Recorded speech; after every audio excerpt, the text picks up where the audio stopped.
China is certainly a real challenging actor in the region. There are areas in which we're going to have to figure out how to work together, like on climate change. There are areas in which we're going to be directly competitive in many economic and trade issues. But there are areas in which we're going to need to continue to challenge China on human rights, on respect for the international rules-based order.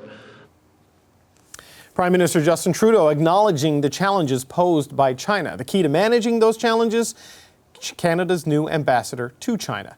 The Prime Minister is tapping Jennifer May to fill that post, a career diplomat with 32 years' experience. Canada has been without an ambassador to China since December when Dominic Barton stepped down. May must now manage a bilateral relationship that has been rocky for years and remains frosty.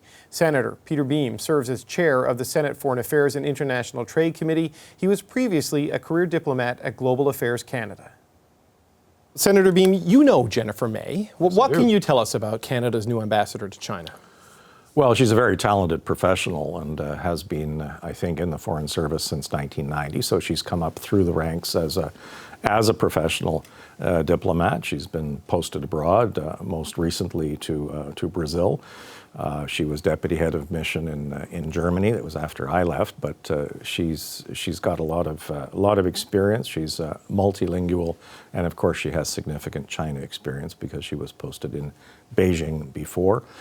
She knows Asia, she knows world geopolitics, and she knows how to manage large missions. The mission in the embassy in Berlin, the embassy in Brasilia, they're both large, and they also have a network of consulates, and she'll be inheriting a network of consulates general and trade offices in China. Right, as you've mentioned, she's been stationed in China before. I understand she speaks Mandarin quite fluently. Yes. But it's interesting, you said she came up through the ranks. This is a departure from the previous ambassador, Dominic Barton, who was plucked from the private sector to go in there.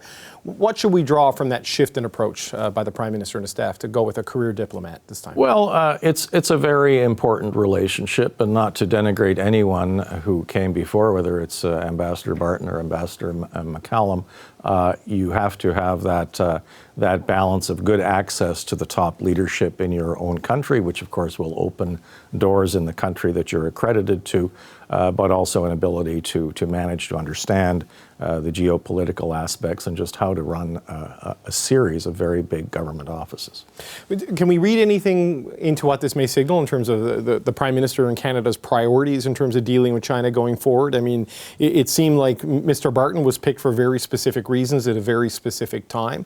I mean, what kind of a shift does this represent, do you think, in terms of priorities on that relationship? Well, there's always a rotation in heads of mission, and this is really no exception. If you look at the history of our representation in China, more often than not, it has been someone from the professional service who's been trained in the language or had been posted there before. And the same goes for other missions. And we have, over the years, through various governments, seen a blend of appointees who are perhaps more political in terms of their background or more commercial, economic, all influential in their own way, but by and large, relying on the professionals.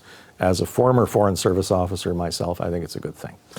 You know, in terms of the public conversation around Canada-China relations and the day-to-day of it, the temperature seems to have gone down quite a bit with the release of the Michaels and the return of Meng Wanzhou, but obviously the relationship is a lot more complicated than that. I mean, how would you assess where things are in that bilateral Canada-China relationship right now?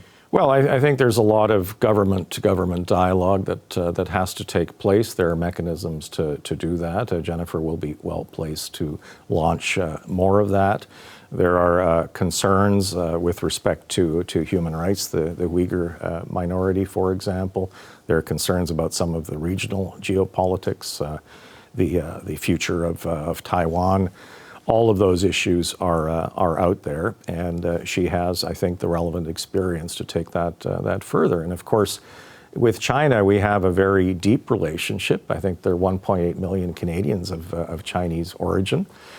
We have a significant trade and investment relationship, and that's not going to go away. China is not going to go away. We have to continue to trade and deal with China. But I think also having frank dialogue in a respectful way is very important to the relationship. A frank dialogue in a respectful way, but there's sort of an expectation that Canada needs to speak out and be critical of the regime, particularly with the Uyghur minority treatment that you mentioned earlier. I mean, how vocal and how public do you think the new ambassador, May, should be on dealing with those issues? Well, ambassadors are traditionally trained not to be too vocal and too public, and they can be vocal, but behind the scenes, and that's probably a good thing. And I think Jennifer has the experience and the chops to really do that, because you not only have to have the relationship of trust with your own government, but also to the government that you are accredited to. So in her first weeks, she'll be doing the rounds after she presents her credentials and is officially accepted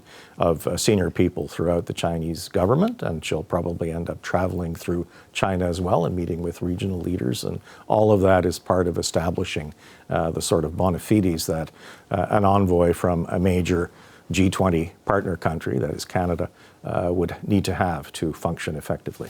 You look at just the geopolitical gravity that China has, right? Sort of how Russia, is even acknowledging its anxiety over China's concerns with how Ukraine is going. You mentioned Taiwan and what might happen there down the road. I mean, as a middle power, I mean, how much influence can we reasonably expect, Canada and Canada's ambassador to have moving into this new role in terms of getting Beijing's attention on a lot of these things and even maybe prompting some sort of change?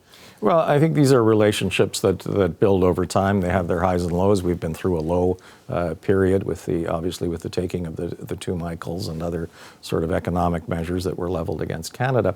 But I think looking ahead, that dialogue component is important. We're the 10th largest economy in the world, the 9th or 10th, a significant trading partner for China. There's always that interest. And there's an interest, I think, to keep all avenues open in terms of the dialogue. We are not the United States. We are not in that sort of league. But I think we are respected, and certainly multilaterally we are. And having that discussion and sometimes having it in a very frank way is a good thing. Do you think it can go back to business as usual with Canada, China, post the Michaels and the Meng situation? I know this is a return to the norm of putting, a career diplomat back in the top post. Can it be a return to the norm given everything that's happened over the last couple of years? Well, I don't think there is a normal or there will be a new normal, whatever that is. We have to realize we're dealing with hopefully the aftermath of a pandemic. China is still going through that. China has managed that differently. That affects travel, it affects investment, trade, and all of that. So obviously we as Canada have to react and deal with issues. China is also evolving politically. There are party conferences that are on the horizon. There are various developments there, and having a skilled ambassador on the ground as eyes and ears reporting back to Canada is also important as we look ahead and develop the relationship into a new phase. Right on. Senator Peter Boehm, always appreciate the insight. Thanks for coming in. Thank you, David. Thank you for having me. Hi, I'm Vashi Capellos, host of Power in Politics. See more of our show by subscribing to the CBC News channel or click the link for another video.